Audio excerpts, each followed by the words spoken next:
A lot of people think that the Fed has been successful in reducing inflation because, it went from 9 down to 3 will complete the journey, right? Because we're almost there, but we're actually miles away because the main reason that you saw that big drop from 9 to 3 was a collapse of oil prices and other commodity prices that was basically brought about by a surge in the dollar where currency traders were starting to price in all the rate hikes.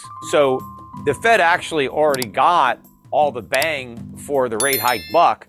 Now, oil prices are headed back up. We're back above $81 a barrel today, headed higher. Other commodity prices as well. The dollar has peaked, I think, and is declining.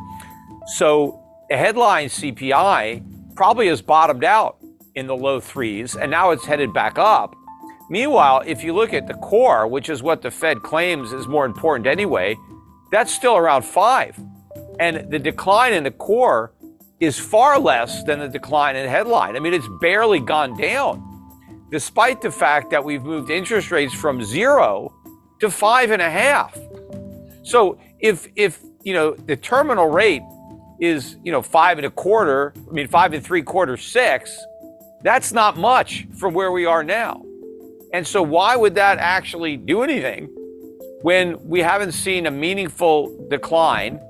And also, people forget that these rate hikes are in and of themselves price hikes because it's the price of credit, the price of borrowing. And so every business that has debt is now having to pay more to service that debt, whether it's your landlord who's got a mortgage, a commercial mortgage that's resetting, or it's a business that has borrowed money to purchase plant or equipment and has interest rates to pay.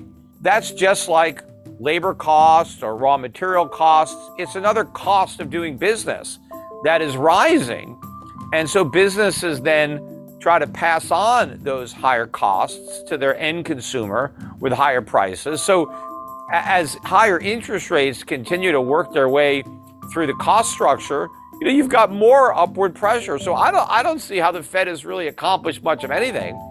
And also, if you think about the way rate hikes are supposed to reduce inflation, and Powell will admit this when he talks, they're supposed to reduce aggregate demand by making it more expensive to borrow so that people will borrow less and they'll spend less, and that'll, slow the economy, the way they describe it. But none of that is happening. Credit card debt is at an all-time record high. The government budget deficits are skyrocketing. We're on a run rate now of north of $2 trillion a year in deficit spending, and we're not even technically in a recession yet. I mean, normally when you're in a recession, the deficits double or triple. And so, but they're already enormous. And so even though the Fed has been making credit more expensive, it hasn't slowed down demand for borrowing. Consumers just are paying the higher prices, borrowing the money anyway, and spending it. So all that spending is still driving prices higher. So I don't think the Fed has made any headway at all. But that's why the whole thing is ridiculous, because when they say 2%, they actually mean 4%. Because if we measured prices today the way we did it in the 1970s, 2% would be 4%. And in fact, all the years where the Fed claimed we didn't have enough inflation, which was all BS to begin with, because it was below its 2% target and we needed more inflation, we were never really below that target. We were above it the whole time. It's just that they were measuring it improperly.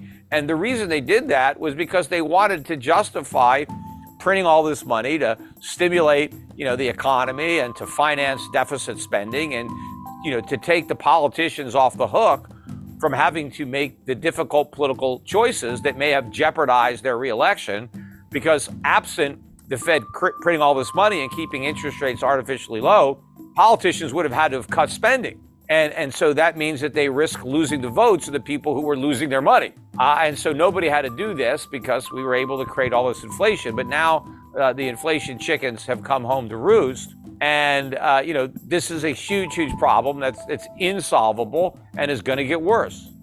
And ultimately, what's going to happen, if the deficit spending continues, which it will, the Fed is going to have to choose between a massive increase in long-term interest rates, far beyond what we've already seen. I mean, we're at, 18-year highs or something like that, 16-year highs. The yields on the 10-year, out to 30 years are, 4.2-ish. But if these deficits continue and the Fed continues with quantitative tightening, these yields are going to move up to 6%, 8%. I mean, they're going to go substantially higher. And of course, that's going to have a profound effect on the financial sector, on real estate. I mean, the whole economy is ultimately going to collapse when we get a return to those type of rates. In fact, everybody believes that we're going to go back to the really low rates that we had for more than a decade. That's never going to happen. But not only are we not going back down to those super low rates, we're actually going to historically high rates. I mean, right now, they're not even average. They're still below average. But I think what the Fed is going to end up doing to prevent that from happening is reversing this quantitative tightening program that has so far shrunk the balance sheet, close to $8 trillion. It was almost $9 trillion at the peak. So we're getting close to $1 trillion decline in the balance sheet.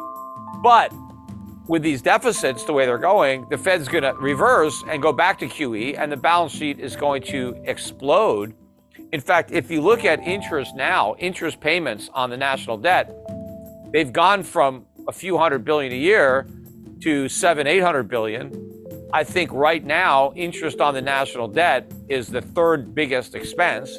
First Medicare, then Social Security, then interest on the debt. Interest on the debt is bigger than national defense. If you can believe that, as big as defense is, interest on the debt is bigger. But interest is growing really exponentially, because not only do we have to pay the extra interest on the $2 trillion a year that we're borrowing, more than $2 trillion, but every year, let's say $10 trillion worth of debt matures and needs to be rolled over. Well, it's maturing with a coupon of maybe 5 basis points, 20 basis points, maybe up to 100, 150 basis points, depending on the maturity. But most of it is real short term. Most of the paper that's maturing, the Fed borrowed the money a year ago, 2 years ago. Well, where were rates back then? They were practically zero. Now they're 5. And so as all this debt matures and has to be refinanced at, 5 plus, if they want to do it with, 6 month, 30 day, 1 year, right? If they want to go all the way out 10 years, well then, but it's still in the 4s compared to where it is now. So the costs are skyrocketing. I think that by the end of the year, we'll be at about $1 trillion a year in net interest payments. And probably by the end of next year, we'll be at 2. And I think interest on the national debt will then be the single largest expenditure of the nation, bigger than Medicare and Social Security. And in a few more years, it'll be bigger than all those combined, right? Because what happens if the national debt gets to 40 trillion and interest rates go to 10%? That's $4 trillion a year in interest. I mean, we're going to be at 40 trillion national debt in a few years. We're at 30, almost 33 trillion now. We're adding more than 2 trillion a year. So in 3 or 4 years, we're at 40 trillion. And by then, all that low yielding debt will be gone and it will be replaced by much higher yielding debt. So maybe it won't be 10%, but let's say it's 7 or 8%. You're still looking at $3 trillion a year in interest payments. I mean, this is unbearable. We can't afford it. Obviously, something's going to break before we get to that point.